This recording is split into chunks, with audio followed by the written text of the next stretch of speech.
പറയുന്ന ഒരു സംഗതിയാണ് കൗൺസിലിംഗ് എന്ന് പറഞ്ഞു കഴിഞ്ഞാൽ ഒരു ഉപദേശം കൊടുക്കലാണ്, ഉപദേശിച്ച് നന്നാക്കലാണ് എന്നൊക്കെയാണ് പല ആൾക്കാരും മനസ്സിലാക്കിയിട്ടുള്ളത്. വളരെ നമ്മൾ ഒരാളെ ഉപദേശിച്ചിട്ട് നന്നാക്കുക എന്നുള്ള സംഗതി ഒരിക്കലും അങ്ങനെയല്ല. കൗൺസിലിംഗ് ഇസ് എ പ്രോസസ്സാണ് ശരിക്കും. അതിലൂടെ കടന്നു പോകാൻ ഒരാൾ വേണ്ടത്. അതിൽ ഉപദേശങ്ങളില്ല. Counselling is not an advice. Advice ഒരാൾ ചെയ്യുന്നുണ്ടെങ്കിൽ അതിനർത്ഥം അത് കൗൺസിലിംഗ് അല്ല എന്നുള്ളതാണ്.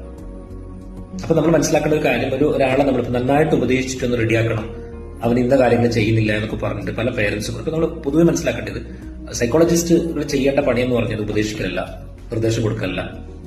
നമ്മൾ ചെയ്യുന്ന കാര്യം എന്ന് പറഞ്ഞാൽ കുട്ടി എന്തുകൊണ്ട് ഈ ബിഹേവിയർ കാണിക്കുന്നു, അല്ലെങ്കിൽ എന്തുകൊണ്ട് ഈ പ്രശ്നം കാണിക്കുന്നു, കുട്ടിയിൽ എന്തിന്റെ കുറവാണ് കാണിക്കുന്നത്, എന്താണ് കൂടുതലായിട്ടുള്ളത്, എന്താണ് നിയന്ത്രിക്കേണ്ടത്, എന്തിന്റെ ഭാഗമായിട്ടാണ് ഈ സ്വഭാവം കാണിക്കുന്നത്, ഈ സ്വഭാവ പ്രശ്നത്തിലേക്ക് കുട്ടീനെ എത്തിച്ച ചുറ്റുപാട് എങ്ങനെയാണ്, അല്ലെങ്കിൽ ആ കുട്ടിയുടെ ഡെവലപ്മെന്റൽ ഇഷ്യൂസ് ഉണ്ട്, പേരൻസിന്റെ എന്തെങ്കിലും ഇൻവോൾവ്മെന്റ് ഉണ്ടോ, അല്ലെങ്കിൽ കുട്ടിയുടെ സെൽഫ് എസ്റ്റീം കോൺഫിഡൻസ് കുട്ടിക്ക് കുറവാണോ, അല്ലെങ്കിൽ കുട്ടികൾക്ക് വേറെ എന്തെങ്കിലും ഇമോഷണൽ ഇഷ്യൂസ് കൊണ്ടാണ് ഈ ബിഹേവിയർ കാണിക്കുന്നത്, പഠന പ്രശ്നം കൊണ്ടാണ് ബിഹേവിയർ പ്രോബ്ലംസ് കാണിക്കുന്നത്.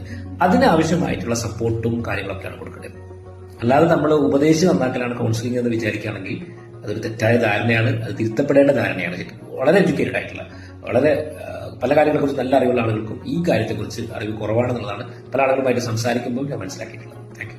പറയുന്ന ഒരു സംഗതിയാണ് കൗൺസിലിംഗ് എന്ന് പറഞ്ഞു കഴിഞ്ഞാൽ ഒരു ഉപദേശം കൊടുക്കലാണ്, ഉപദേശിച്ച് നന്നാക്കലാണ് എന്നൊക്കെയാണ് പല ആൾക്കാരും മനസ്സിലാക്കിയിട്ടുള്ളത്. വളരെ നമ്മൾ ഒരാളെ ഉപദേശിച്ചിട്ട് നന്നാക്കുക എന്നുള്ള സംഗതി ഒരിക്കലും അങ്ങനെയല്ല.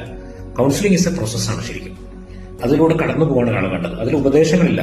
Counselling is not an advice. Advice ഒരാൾ ചെയ്യുന്നുണ്ടെങ്കിൽ അതിനർത്ഥം അത് കൗൺസിലിംഗ് അല്ല എന്നുള്ളതാണ്. അപ്പൊ നമ്മൾ മനസ്സിലാക്കേണ്ട ഒരു കാര്യം, ഒരാളെ നമ്മൾ നന്നായിട്ട് ഉപദേശിച്ചിട്ടൊന്ന് റെഡിയാക്കണം, അവൻ ഇന്ന കാര്യങ്ങൾ ചെയ്യുന്നില്ല എന്നൊക്കെ പറഞ്ഞിട്ട് പല പേരൻസും. ഇപ്പൊ നമ്മൾ പൊതുവെ മനസ്സിലാക്കേണ്ടത്, സൈക്കോളജിസ്റ്റുകൾ ചെയ്യേണ്ട പണിയെന്ന് പറഞ്ഞത് ഉപദേശിക്കലല്ല, നിർദ്ദേശം കൊടുക്കലല്ല. നമ്മൾ ചെയ്യുന്ന കാര്യം എന്ന് പറഞ്ഞാൽ കുട്ടി എന്തുകൊണ്ട് ഈ ബിഹേവിയർ കാണിക്കുന്നു, അല്ലെങ്കിൽ എന്തുകൊണ്ട് ഈ പ്രശ്നം കാണിക്കുന്നു, കുട്ടിയിൽ എന്തിന്റെ കുറവാണ് കാണിക്കുന്നത്, എന്താണ് കൂടുതലായിട്ടുള്ളത്, എന്താണ് നിയന്ത്രിക്കേണ്ടത്, എന്തിന്റെ ഭാഗമായിട്ടാണ് ഈ സ്വഭാവം കാണിക്കുന്നത്, ഈ സ്വഭാവ പ്രശ്നത്തിലേക്ക് കുട്ടീനെ എത്തിച്ച ചുറ്റുപാട് എങ്ങനെയാണ്, അല്ലെങ്കിൽ ആ കുട്ടിയുടെ ഡെവലപ്മെന്റൽ ഇഷ്യൂസ് ഉണ്ട്, പേരൻസിന്റെ എന്തെങ്കിലും ഇൻവോൾവ്മെന്റ് ഉണ്ടോ, അല്ലെങ്കിൽ കുട്ടിയുടെ സെൽഫ് എസ്റ്റീം കോൺഫിഡൻസ് കുട്ടിക്ക് കുറവാണോ, അല്ലെങ്കിൽ കുട്ടികൾക്ക് വേറെ എന്തെങ്കിലും ഇമോഷണൽ ഇഷ്യൂസ് കൊണ്ടാണ് ഈ ബിഹേവിയർ കാണിക്കുന്നത്, പഠന പ്രശ്നം കൊണ്ടാണ് ബിഹേവിയർ പ്രോബ്ലംസ് കാണിക്കുന്നത്.